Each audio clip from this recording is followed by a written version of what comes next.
Hello and welcome to another episode of Talking Politics on the Hindu's YouTube channel. Now, this is a show, as you all know, where we go behind the headlines and look at the details of the stories that have been hitting the news. I'm Nistula Hebbar and I shall be guiding you through this process as usual.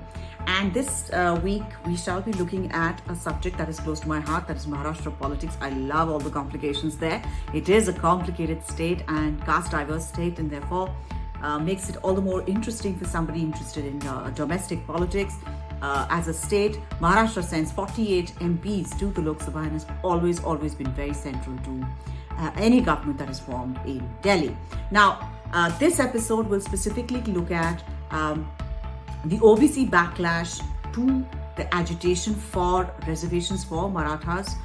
We had done an episode in the past, as you remember, on Jarange-Patil and the agitation for Maratha reservation. This week we shall be looking at the OBC backlash against it, led by Minister in the NDA government, Chhagan Bhujbal. What are the implications of this agitation? What does it say about Maharashtra politics and about the relationship between various political parties within the government and opposition around the issue of identity politics?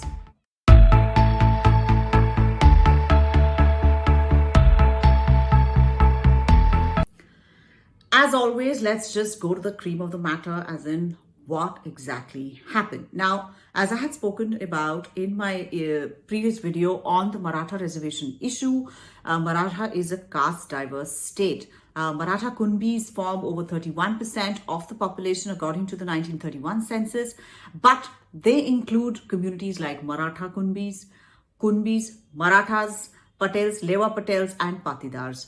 Now, Kunbis are considered agriculturalists and are included in the OBC sphere, and the Marathas, also being agriculturalists but are also counted among the warrior caste, are considered socially superior, and therefore now they want the OBC certification for themselves, not just as Marathas but as Kunbi Marathas. So they want to basically align themselves to the Kunbi community and say, we are also Kunbis, we are also agriculturalists, and therefore we also deserve OBC certification. This certification will help them avail reservations in government jobs, educational institutions, and even during elections to local bodies. That will make the Marathas even more politically significant in different areas of the state. Now, the movement's leader is Jarange-Patil, and as I said, I have done a whole episode on him just a couple of weeks ago. So please refer to that video for what happened. We will try and include it in the show notes when we're editing this video. But cutting a long story short, the Maharashtra government's promised to grant reservations and Kunbi certificates to the Maratha community has made the OBC population restless. Now, a couple of days ago, NCP leader, Nationalist Congress Party leader Chhagan Bhujbal led a massive Elgar rally in Jalna district comprising of the OBC community. And for a short while, this rally had support from OBC leaders, even from the Congress, like the leader of the opposition in the Maharashtra Assembly, Vijay Wadatiwar as well. OBCs now form about 52% of the population of the state and include 8.4% of the non-Hindu communities as well. That is, Muslims, Christians, Sikhs, etc., who live in Maharashtra. Now, there is a sub-categorization there between OBCs. Then there are Vimukta Jatis or denotified tribes, which are around 35 communities. Then the nomadic tribes B category. And then the nomadic tribe C category, which includes the powerful Dhangar community, and the nomadic tribe D community, which again includes the politically significant Vanzari community in its fold. Now, all these communities together get 27% reservation, but individually, as subcategories, they do get certain amount within that 27%. Now, the politics in Maharashtra has often swung between the pivot of Maratha versus non-Maratha. For long, the BJP had been cultivating the OBC communities with their Madhav combination, which is Mali, Dhangar, and Vanzari. And Gopinath Munde was a big leader from the BJP to arise from the Vanzari community. And from the 80s onwards, BJP had largely done OBC politics and had stood opposite to or in rivalry to the to NCP and the Congress party, which get a large number of Maratha votes, with Sharad Pawar and Vilas Rao Deshmukh being the major Maratha leaders in the state.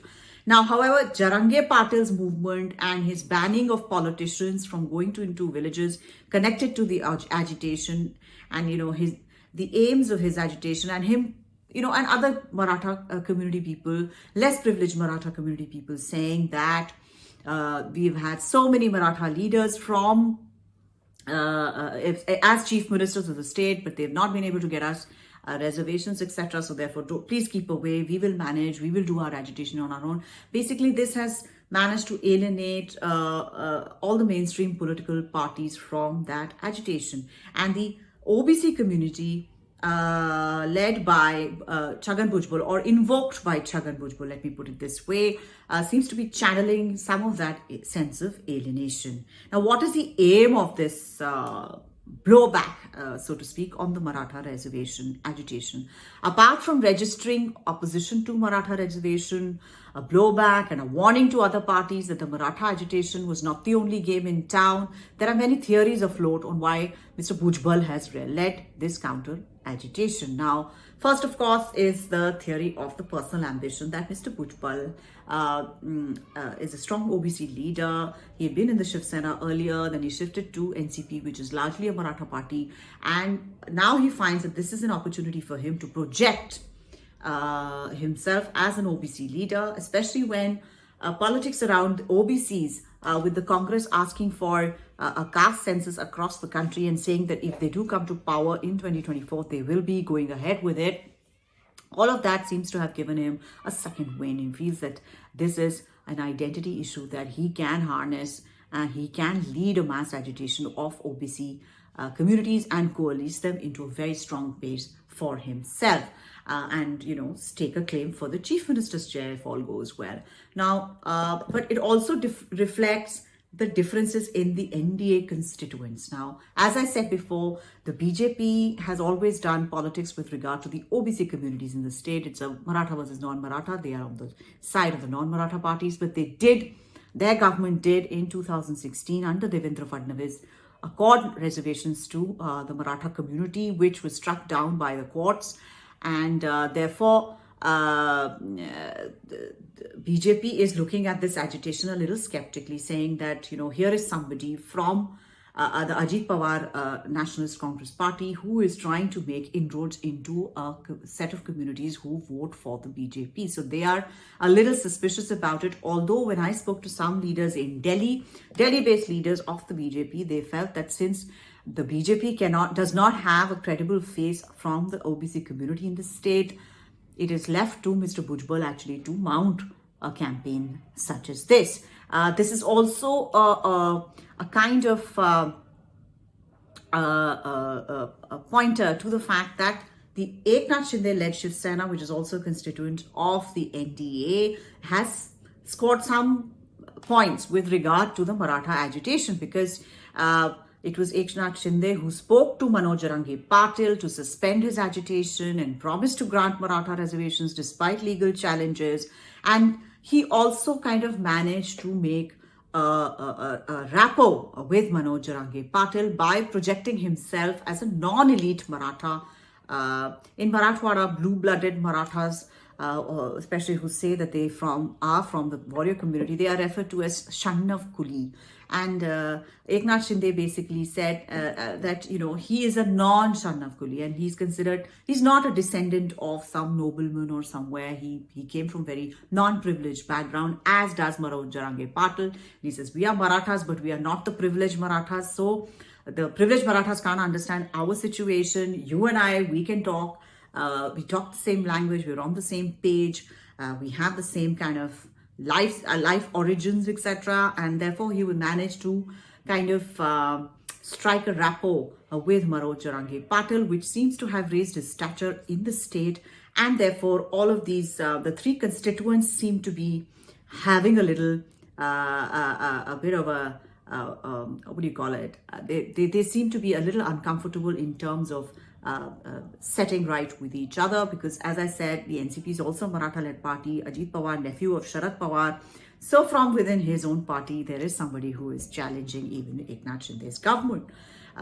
So what all this means for Maratha politics, well, all of this, of course, has skewed the settled caste equations in the state with regard to political parties. So, for long years, we had the BJP talking about the OBCs. Suddenly you have somebody from the Ajit Pawar faction of the NCP talking about OBC rights. You have Congress people joining that agitation. So all of this is, of course, extremely complicated and extremely interesting. It is mixed up, and it's, there's skeins and skeins of little things that you have to unravel, like personal ambition, individual equations with each other, personality clashes, caste calculus, how this is going to work out, how are the people taking it, most importantly, and what will Manoj Jarange-Patil do with regard to this blowback. All of this, again, as I said, when I did the Manoj Jarange-Patil episode, is going to unravel much further as we enter the last lap for the 2024 general elections. And of course, as I told you before, I'm extremely interested in Maharashtra and Maharashtra politics. So you can be assured that I will be back with another episode as and when this situation develops further. But for this week, this is all I have. Thank you so much for watching.